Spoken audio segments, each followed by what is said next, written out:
तो अभी तक हमने संख्या पद्धति के 4 प्रकार हमने पढ़ लिए हैं। अब हम आगे जो हमारा कुछ पिछले वीडियो में रह गया था उसको आगे बढ़ाते हैं। हमने पढ़ लिया है प्राकृत संख्याएं, पूर्ण संख्याएं, पूर्णांक और परिमेय संख्याओं के बारे में हमने पढ़ लिया है। परिमेय संख्याओं को एक बार और पढ़ते हुए हम आगे बढ़ते हैं।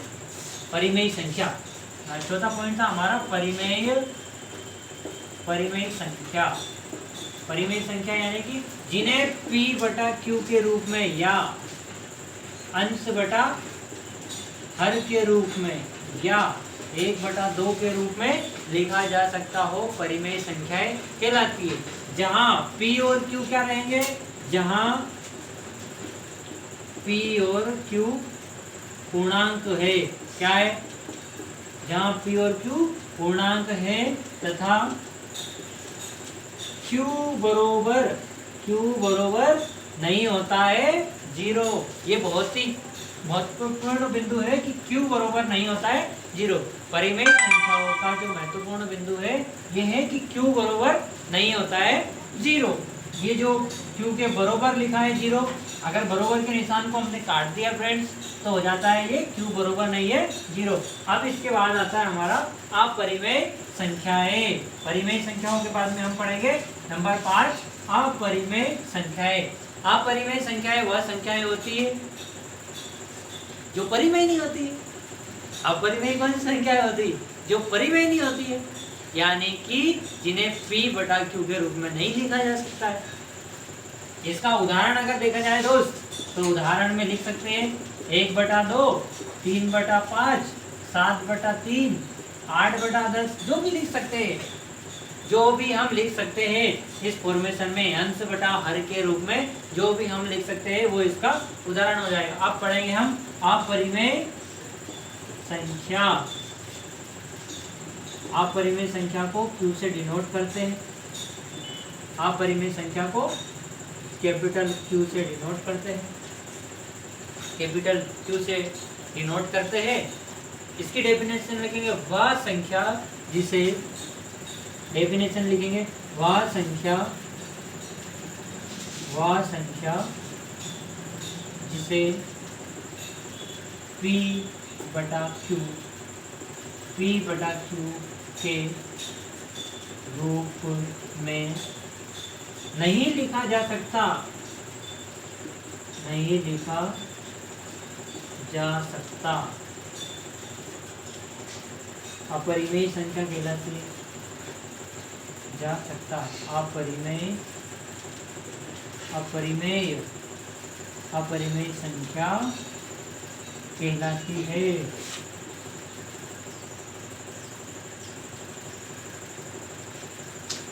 फ्रेंड्स, अगर आपने परिमेय संख्या को अच्छे से समझ लिया तो अपरिमेय संख्या सीधा सीधा उसका अपोजिट है। दिया गया है डेफिनेशन में कि वह संख्या जिसे P/Q के रूप में नहीं लिखा जा सकता अपरिमेय संख्या कहलाती है। उदाहरण के लिए इसमें हम लिख सकते हैं करणी 2 को नहीं लिखा जा सकता, करणी 3 को नहीं लिखा जा सकता है, करणी 5 को नहीं लिखा जा सकता है। तो ये इसके उदाहरण हो जाएंगे फ्रेंड्स। उसके बाद आती है हमारी परिमेय संख्या हो गई, अपरिमेय संख्या हो गई। उसके बाद में आते हैं हमारे वास्तविक संख्याएं, जो क्लास 9th का फर्स्ट चैप्टर होता है।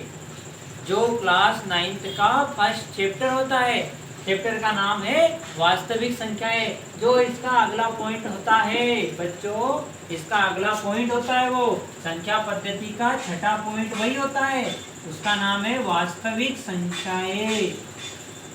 वास्तविक संख्याएं जिसे बोलते हैं रियल नंबर फ्रेंड्स, जिसे बोलते हैं रियल नंबर।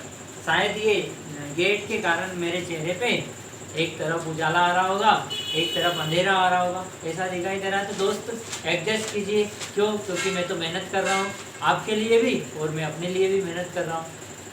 थोड़ा एडजस्ट करके चलिए। तो फ्रेंड्स, ये हमने समझ लिया है। अब हम आगे बढ़ते हैं, इसको मैं क्लियर कर देता हूँ। उसके बाद हम वास्तविक संख्याओं को फिर से सही ऊपर तरीके से समझेंगे। यहाँ पे मेरे पास जगह नहीं है, इसलिए मैं थोड़ा उसको मिटा के ऊपर लिखता हूँ।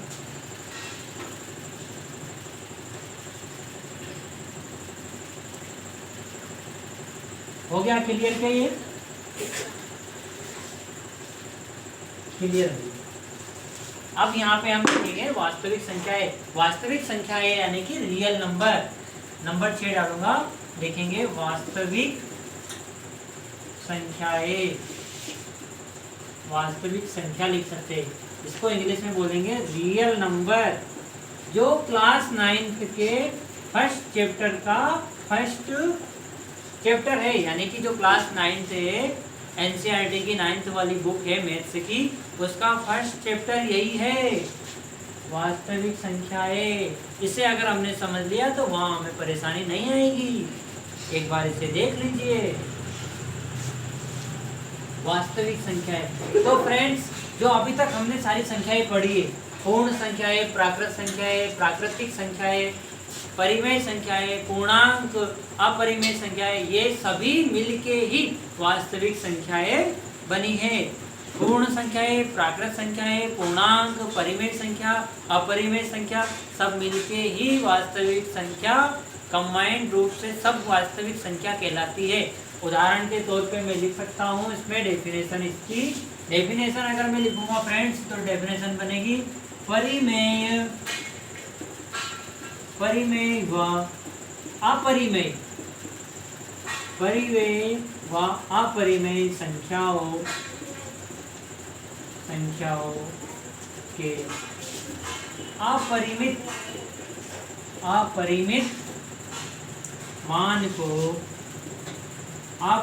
मान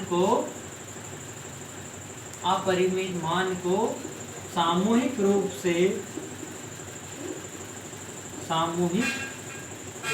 से वास्तविक संख्या कहते हैं।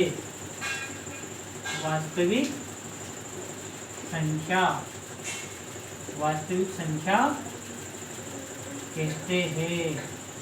इसके उदाहरण दिया है कि परिमेय व अपरिमेय संख्याओं के अपरिमित मान को सामूहिक रूप से वास्तविक संख्या कहते हैं। यानी कि जो परिमेय संख्याएं थी और जो अपरिमेय संख्याएं थी, इन दोनों को सामूहिक रूप से क्या कहते हैं? वास्तविक संख्याएं कहते हैं। तो अभी तक जितने भी हमने उदाहरण पढ़े, वो एक तो परिमेय हो गई और एक अपरिमेय हो गई। तो इनके सारे उदाहरण फ्रेंड्स यहाँ पे आ जाएंगे। उदाहरण में जैसे लिखता हूँ, पहला उदाहरण हमारा क्या था? पूर्णांक से स्टार्ट करता हूँ फ्रेंड्स। उदाहरण लिखेंगे, उदाहरण -3, -2, -1, 0, 1, 2, 3। और परिमेय संख्याओं का उदाहरण था हमारा 1/2। इसे हम p/q भी लिख सकते हैं, p/q लिख दिया। और करनी में 2, करनी में 3, करनी में 5, ये सारे उदाहरण वास्तविक संख्याओं के हो जाएंगे। तो फ्रेंड्स, ये हमारा संख्या पद्धति का चैप्टर यहाँ पर कंप्लीट होता है। और मैं आपको बताना चाहता हूँ कि ये सारी चीज़ें अगर आपने समझ ली, तो आपको क्लास 9th और 10th और 8th का भी कोई परेशानी नहीं रहेगी। ये सबसे बेहतरीन तरीका है समझने के लिए। तो आई होप फ्रेंड्स, आज आपने मेरे साथ ये सारी चीज़ें समझ ली होगी। तो मैं आशा करता हूँ कि आपको ये इतना मेरा वीडियो जो मैंने मेहनत की है अच्छा लगा हो। तो आप इसे एक बार लाइक, शेयर और कमेंट करिएगा और चैनल को सब्सक्राइब कर लीजिए, ताकि अगली मेरी वीडियो ऐसे ही कोई बेहतरीन और मज़ेदार और शानदार और इम्पोर्टेंट चैप्टर पे आए और वो आपके लिए बेनिफिट रहे और वो अच्छा रहे। और फ्रेंड्स, जैसे कि मैं आपको बताता हूँ, लाइक, शेयर और कमेंट करने से मेरा बेनिफिट क्या रहेगा? वो रहेगा कि या तो मुझे थोड़ा प्रमोशन मिलेगा, मैं प्रमोट होऊंगा, और कुछ फाइनेंशियल बातें भी रहती है। लेकिन अभी तो मेरा चैनल स्टार्टअप है, तो अभी मैं इसके बारे में नहीं सोच सकता हूँ। अभी तो सिर्फ मेरा एक छोटा सा ग्रोथ लेवल क्रिएट कर रहा हूँ मैं। तो फ्रेंड्स, अगर वीडियो अच्छा लगा हो तो इसे आप लाइक कर दीजिए। ओके फ्रेंड्स, थैंक यू, धन्यवाद, सभी को नमस्कार।